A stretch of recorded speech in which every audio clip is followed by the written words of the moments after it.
troisième. Le troisième, ok. Donc, un conseil de bonne tenue. On va rentrer tout de suite dans le fond du sujet. Vous avez mis l'accent sur le PIF, c'est ça, l'établissement Public public foncier, foncier. local. Qu'apportera cette adhésion à l'EPF? Qu'est-ce que ça apportera à la ville de Sainte-Anne d'adhérer à cet EPF? Oui, d'abord, c'est effectivement c'est pour nous permettre de favoriser nos opérations d'aménagement et surtout nous faciliter la tâche dans la mesure que le PF, quelque part, se substitue à la municipalité, à la commune, pour pouvoir faire l'acquisition foncière d'une part. Donc, ça nous permet de gagner en énergie. D'autre part, lorsque nous serons amenés à mener une opération, sur un terrain effectivement que nous n'avions pas la maîtrise foncière. Donc là aussi, c'est un établissement qui nous permettra de faciliter les relations avec différents opérateurs. Donc je crois que c'est un gain en termes d'énergie, en termes de temps, et surtout, comme je le dis, nous sommes un petit territoire, il est important que nous puissions maîtriser le foncier et que le foncier ne soit pas systématiquement voué à la spéculation, mais que certaines opérations aillent dans le sens du développement économique, social et culturel. Nous, à Sainte-Anne, nous avons l'ambition que Sainte-Anne ait un développement économique. Nous avons des investisseurs qui sont intéressés par l'attractivité de notre ville, mais parfois, ils n'ont pas de locaux ou ils n'ont pas d'espace pour pouvoir mener leur activité. Et donc, à travers cet établissement public foncier, ça nous permettra effectivement de détecter certains terrains et de déboucher justement sur ces espaces d'aménagement pour le développement économique, social et culturel. Ce sera aussi un plus pour vous dans l'intercommunalité. Oui, bien sûr, ce sera aussi un plus dans l'intercommunalité, dans la mesure où nous savons très bien que la compétence aménagement est dévolue à cet interco, mais comme je dis souvent, il y a un transfert de compétences, mais il n'y a pas de transfert d'identité. Donc il nous appartient d'identifier non seulement nos projets, des projets qui vont dans l'intérêt évidemment de la ville, mais aussi des projets qui vont dans le sens de l'intérêt communautaire et du projet de territoire intercommunal. Très bien. Alors, l'éducation fait partie de vos priorités. La municipalité s'est opposée à la fermeture de deux classes. Fermeture qu'on peut expliquer peut-être comme l'une des adjointes a indiqué, la non-attractivité de certaines écoles dans la commune. Vous, que comptez-vous faire pour empêcher la fermeture de ces deux classes? Alors, Quels sont les moyens que vous disposez? c'est vrai que le rectorat a une logique comptable, hein, effectivement. Bon, on ne peut pas dire que, parce qu'il y a des communes effectivement qui ont pas des communes, des écoles, des petites écoles qui sont sur le fil du rasoir, et donc il y a beaucoup d'efforts qui sont faits néanmoins pour que ces écoles ne ferment pas. Bon, la logique comptable effectivement du rectorat veut que, bon, à partir du moment qu'il y a moins d'enfants, donc il y a des fermetures. Donc par principe, on vote contre, hein, de toutes les façons. Parce qu'une fermeture, c'est une dévitalisation forcément pour l'école, pour le quartier, pour la ville. Bon, depuis tantôt, on a toujours voté contre. Bon, on ne peut pas faire grand-chose.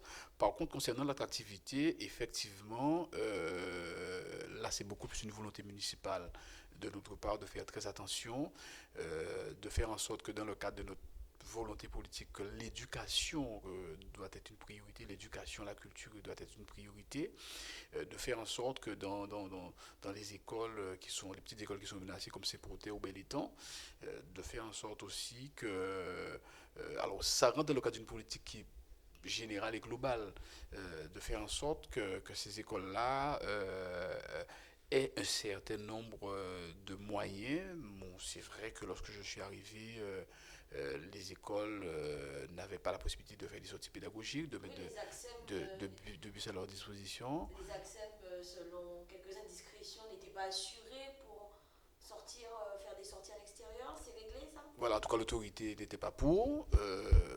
Voilà, bon, d'une part, et d'autre part, surtout pour le matériel et les fournitures scolaires. Parce que j'ai eu à avoir la remarque de l'enseignant qui est de dire, voilà, donc qu'il a utilisé ses propres deniers pour les fournitures et le matériel scolaire. Donc tout ceci, nous comptons dans une démarche avec un mode opératoire défini avec les enseignants, les directeurs, faire en sorte quand même que nous puissions donner satisfaction en fonction, bien évidemment, des moyens financiers. Toujours en ce qui concerne, pour ce qui concerne l'éducation, 2014, la rentrée 2014 sera synonyme de rythme scolaire. Vous parlez de réussite éducative. Ça va passer par quoi? Par des activités ludiques? Comment vous voyez, comment ça va se mettre en place? Alors oui, c'est l'objectif de la réforme et la réussite éducative. Donc ce qui veut dire que l'ensemble des acteurs doivent pouvoir mutualiser le moyen. Évidemment, en premier lieu, les enseignants, le monde de l'éducation nationale, ensuite le personnel qui est autour, le personnel communal, notamment les ATSEM qui accompagnent, et évidemment les moyens de la municipalité, mais aussi au niveau périscolaire et aussi les associations qui sont dans le périscolaire. Bon, alors c'est une réforme qui est très discutée, qui est très décriée. Alors, d'aucuns disent que bon, en fait, c'est pas tant que les horaires forcément qu'il faut changer, mais aussi il y a le contenu pédagogique.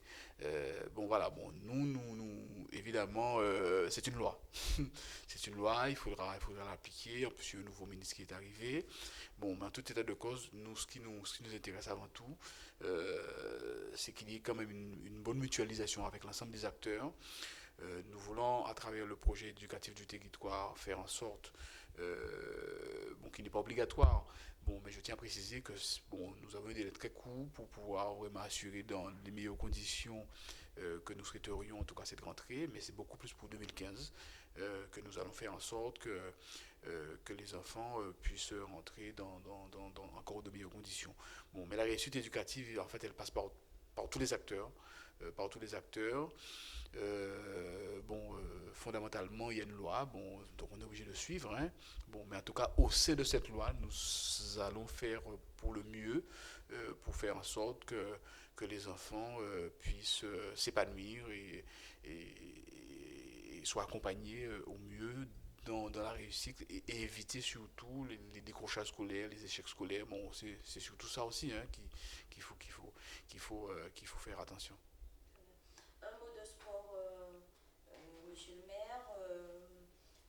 Dans quelques mois, la route du Rhum, Sainte-Anne va accompagner Philippe Fiston, mais à quelle hauteur la participation? Alors en fait, c'est la ville de Sainte-Anne qui est engagée avec Philippe Fiston. Donc en fait, Philippe Fiston est avec la ville de Sainte-Anne, on va dire ça comme ça, qui est un Sainte-Annais, parce que c'est un projet ville de Sainte-Anne. Je pense qu'il est important de le signaler. Donc pour un budget aux alentours de 300 000 euros, un peu plus de 300 000 euros, avec aussi une participation de la région et un appel à projet, effectivement, que la ville de Sainte-Anne a répondu, aussi avec des sponsors. Donc on est en train de travailler dessus. Donc maintenant, le conseil municipal m'a autorisé donc à engager. C'est vrai que nous avions déjà mis en place un certain nombre de démarches, hein, mais il était important quand même qu'il y ait l'aval de l'autorité, de l'instance délibérative. Et nous voulons effectivement que ce projet-là, qui rentre dans un cadre qui est plus vaste, hein, que Sainte-Anne soit effectivement une capitale nautique, et que le développement économique de Sainte-Anne soit basé aussi autour de la mer, autour du tourisme. Mais la mer, effectivement, c'est un aspect hein, de ce développement. Il y a aussi l'intérieur des terres, mais en tout cas, nous voulons faire en sorte qu'il y ait le maximum d'activités nautiques qui soient pratiquées. Et donc, à travers la route du Rhum, qui doit être aussi un vecteur pour nous. Donc, c'est pas simplement participer pour participer, c'est déjà participer bon, pour compétir, hein, pour gagner, c'est dans la classe 40, c'est sûr, mais que derrière tout ceci, que cette opération serve aussi à la promotion de la commune, tant sportivement, mais tant qu'économiquement aussi. Mais avec quels moyens allez-vous, vu l'état financier de la ville? Non, comme non, je l'ai précisé, bon, évidemment, le bateau, c'est déjà un patrimoine, hein, comme j'ai dit. C'est un patrimoine que nous avons trouvé qu'il faut valoriser, mais avec des sponsors. avec des sponsors, donc trouver des...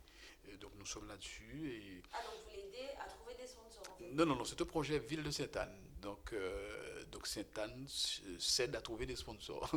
Voilà, donc oui, oui, voilà. Et donc lui, Philippe Fiston, en fait, il est là pour skipper. Et c'est normal, c'est un sportif. Donc on ne va pas l'embarrasser avec toutes les papasseries, toutes les démarches. Il faut qu'on le laisse dans sa bulle.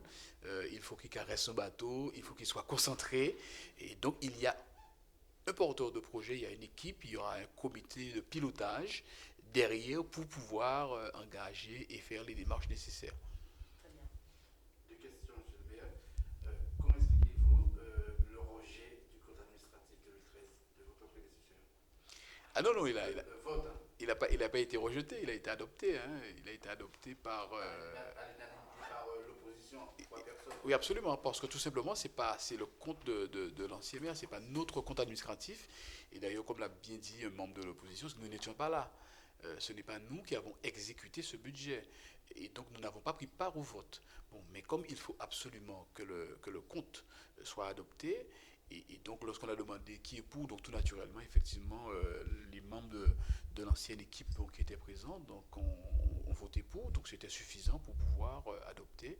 Et nous, en fait, nous avons simplement fait le constat des chiffres qui nous ont été présentés, d'une part, bon, d'autre part, bon, après nous ferons les commentaires qui s'imposent, mais je pense que dans l'instance municipale, le conseil municipal a pris acte, et évidemment, la trésorerie des finances publiques aussi a fait une présentation de l'analyse financière, en tout cas des 3 dernières années.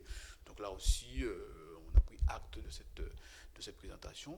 Bon, ce sont des documents qui sont de façon publique, tout un chacun peut faire leur propre analyse financière. Donc les chiffres qui ont été avancés, en termes d'analyse, on peut les vérifier. Voilà. Donc nous n'avons pas au vote parce que ce n'est pas mon compte, ce n'est pas notre compte. Le comportement de l'opposition, comment vous le jugez?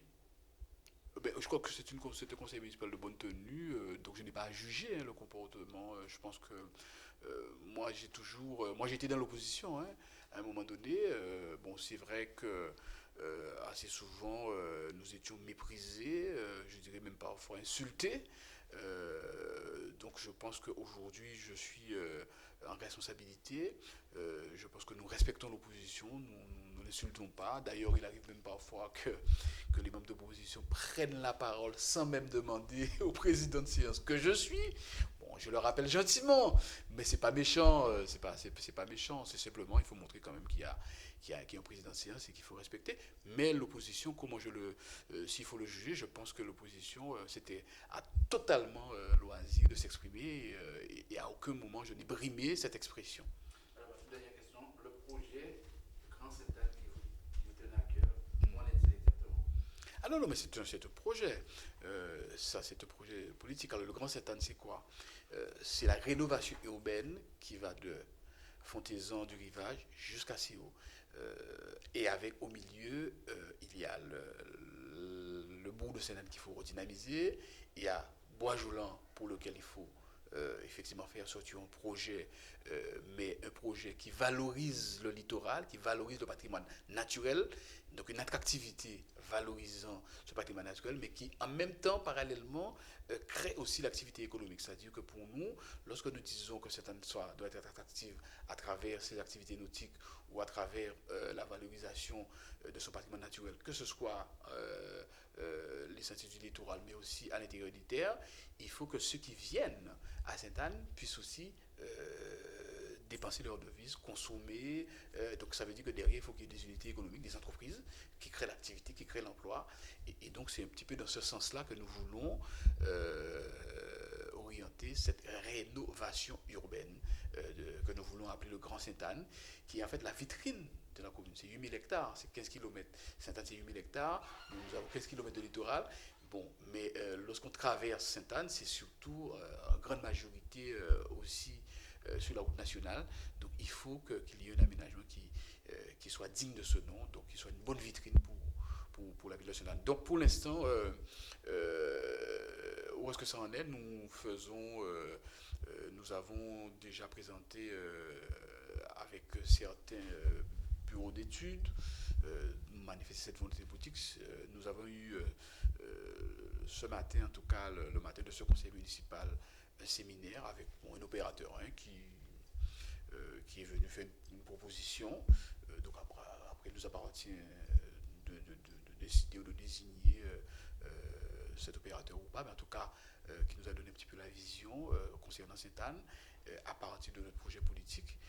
Donc, il faut qu'il y ait une étude sérieuse qui soit menée d'abord en tenant compte effectivement peut-être de ce qui existe déjà. Je sais aussi que concernant les dents creuses au niveau de la ville du bourg de Sainte-Anne, donc il y a une étude qui a déjà été menée. On a repéré ces dents creuses, on a repéré les propriétaires, enfin on a repéré les propriétaires, ceux qui sont propriétaires, ou en tout cas ceux qui ne sont pas propriétaires. On va peut-être mener des investigations encore beaucoup plus importantes. D'ailleurs, peut-être que le PFL pourra effectivement intervenir sur certaines propriétés pour lesquelles nous estimons il faudra qu'il y ait une opération ou une acquisition de la ville pour une opération de développement et d'aménagement. Donc nous arrivons, nous débarquons, donc nous faisons en sorte d'alerter tous ceux qui pourront nous accompagner dans ce projet-là. Un public moyen, on dirait que la Coupe du Monde est passée par là. Ah oui, ça c'est clair. Le prochain rendez-vous avec la population citadine. Bien, là, nous avons pris un engagement effectivement d'informer la population régulièrement. Nous l'avons fait il n'y a pas très longtemps. Bon, là, c'était dans une opération effectivement de communication. Bon, évidemment, le conseil municipal il est ouvert au public, mais le public n'a pas droit à la parole. Bon, mais je pense qu'à la rentrée de septembre, parce que nous avons quand même ce grand chantier que nous devons mener, c'est l'organisation de l'administration territoriale. Donc, nous aurons en principe des recrutements. Donc nous serons amenés effectivement à informer la population sur ce recrutement important concernant le DGS et le DST. Donc je pense que ce sera beaucoup plus à la rentrée. Parfait. Voilà.